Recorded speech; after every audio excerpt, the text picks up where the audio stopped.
오늘 말씀의 제목은 하나님이 앞서 싸우시며 승리로 이끄신다.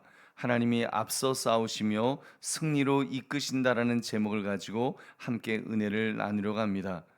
우리는 싸움을 싸울 때면 내가 싸운다고 생각을 합니다. 내가 주먹을 쥐고 내가 손을 휘두르면서 그렇게 싸운다고 생각을 하죠. 그리고 승리하게 되면 내가 잘나고 똑똑해서라고 생각을 합니다. 그렇게 하나님의 영광을 가로채는 경우가 얼마나 많이 있습니까? 근데 성경이 말씀하는 싸움은 우리의 싸움이 아닙니다. 하나님의 싸움이라는 것입니다. 하나님께서 앞서 싸우심으로 승리까지 맛보게 된다고 말씀합니다. 여러분, 그러므로 하나님이 앞서 싸우시며 승리로 이끄신다, 이 제목을 가지고 하나님의 싸움을 어떻게 승화하며 싸워 승리할 것인가를 생각하시는 이 새벽 되시기를 주의 이름으로 축원합니다. 오늘 본문의 내용을 자세히 살펴보겠습니다. 하나님께서는 이스라엘 백성에게 가나안 땅 정복을 명하시며 여호와의 사자를 앞서 보내서 인도하실 것을 약속하셨습니다.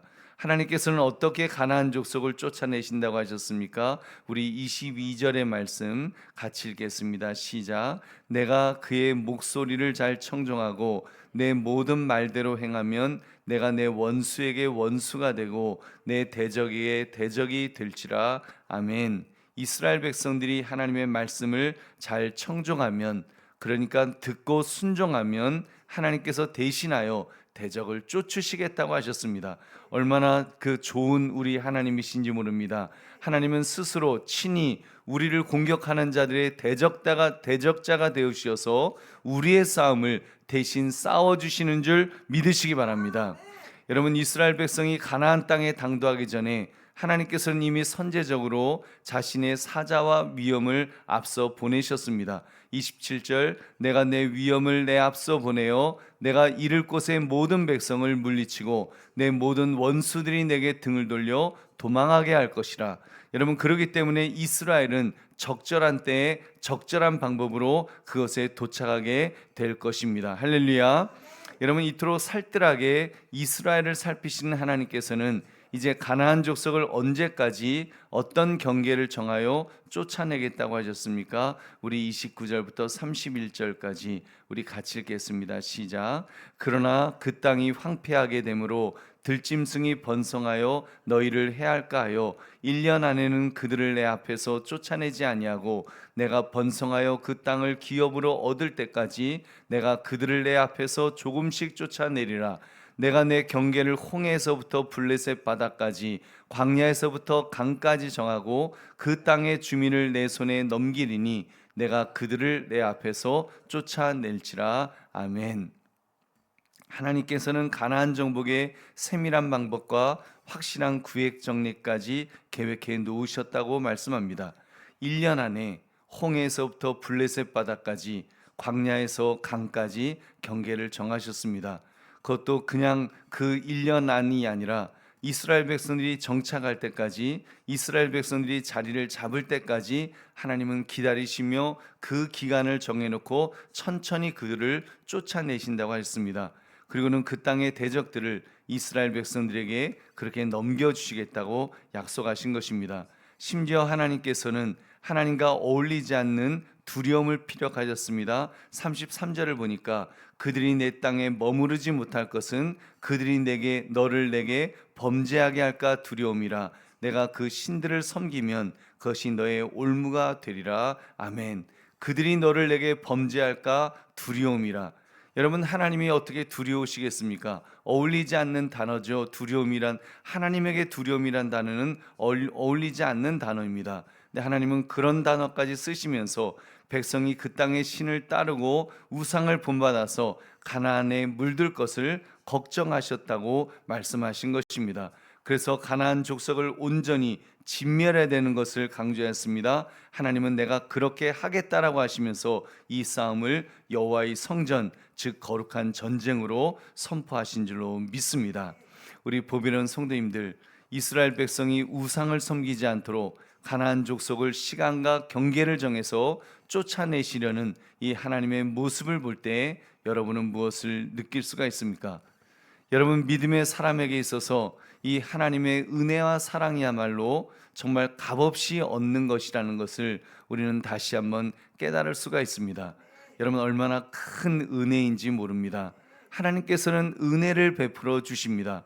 오늘 본문처럼 우리가 대적의 손에 있을 때에는 보호하시고 구출해 내시고 심지어 대신 싸워주심으로 은혜를 베풀어 주시는 줄로 믿습니다. 더 큰 은혜로 돌봐 주십니다.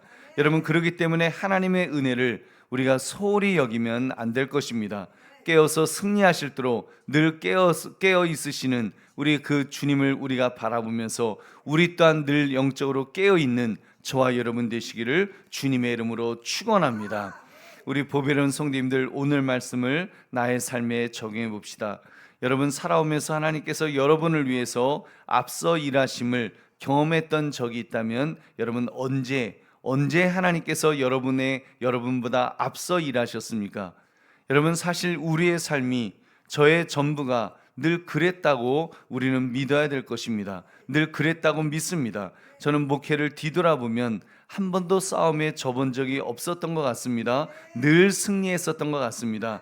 이 말이 가능합니까? 여러분, 가능합니다. 왜 가능한가 하면 여러분, 그것을 나의 싸움으로 싸우려고 하지 않는다면, 우리가 정말 모든 싸움을 나의 싸움이다 이렇게 생각하면 여러분 질 수밖에 없죠. 10번 싸우면 다 지겠죠. 근데 나의 싸움으로 싸우려 하지 않았기 때문에 여러분 질 수 없는 줄로 믿습니다. 애초에 하나님의 싸움이라고 한다면, 애초에 하나님의 싸움으로 알고 하나님 앞에 다 맡기게 된다면 여러분 모든 결과는 하나님이 책임져 주실 줄 믿으시기 바랍니다. 하나님이 책임져 주십니다. 하나님은 결코 패배하지 않으신 줄로 믿습니다. 여러분, 나의 싸움으로 싸우지 않는 것, 그래서 하나님께 모든 것을 내어 맡기는 것, 그래서 하나님의 싸움이 되시도록 그렇게 하는 것이 여러분 가장 중요한 줄로 믿습니다. 여러분, 그렇기 때문에 하나님만을 바라보아야 합니다. 모든 것을 그분의 손에 맡겨 드려야 됩니다. 이 말은 자기 어깨의 힘을 빼는 것에서부터 시작해야 한다는 말입니다. 나의 어깨의 힘부터 빼는 것이 중요합니다. 내가 힘을 주고 있는 것, 내가 지금 일을 하고 물고 있는 그런 그것들을 먼저 내가 힘을 빼는 것에서부터 여러분 우리의 싸움은 시작돼야 될 줄로 믿습니다. 하나님의 싸움이기 때문에 우리가 힘쓸 일이 뭐가 있습니까? 우리가 용쓸 일이 뭐가 있습니까? 우리가 긴장하고 있을 일이 뭐가 있습니까? 여러분, 맡겨드려야 될 줄로 믿습니다. 그래서 나는 사라지고, 여러분 정말 나는 사라지고 내가 사라지고 하나님만 드러나시도록 여러분 그렇게 할 때 하나님께서 역사해 주실 줄로 믿습니다. 우리 보배로운 성도님들, 신앙생활을 가로막고 있는 올무로 여러분 어떤 것이 있습니까? 여러분, 교회 생활에서부터 금전적인 문제, 학문적인 문제, 사회생활의 문제, 이러한 여러 가지 것들이 여러분 올무가 되지는 않았습니까? 여러분, 그것을 나의 힘으로, 자신의 힘으로 하려는 것 때문은 여러분 아니었습니까? 그런 것들이 올무가 되는 것은 내 힘으로 하려고 했기 때문에, 나의 어깨에 힘이 너무 많이 들어가 있었기 때문에 그것이 올무가 된 것은 아니겠습니까? 여러분, 우리 정말 그런 부분에 있어서 다시 한번 힘을 뺍시다. 그리고 나를 감춥시다. 나는 십자가 위에 못 박아 죽입시다. 여러분, 나를 십자가 위에 못 박아 죽이면 어떠한 문제들도 나에게 문제가 안 될 줄로 믿습니다. 오히려 그 문제까지 같이 십자가에 못 박힐 줄로 믿습니다. 그러면 주님께서 사실 것입니다. 주님께서 우리를 살려 주실 줄로 믿습니다. 주님이 십자가에서 부활하신 것처럼 우리를 새 사람으로 다시 세우실 줄로 믿습니다. 여러분, 그것이 가장 큰 은혜를 체험하는 방법인 줄로 믿습니다. 여러분, 그러므로 하나님이 앞서 싸우시며 승리로 이끄신다, 이 제목처럼 하나님이 싸우실 것을 믿어서 여러분 진짜 믿음으로 다 맡기고 나아갈 수 있는 저와 여러분 되시기를 주님의 이름으로 축원합니다.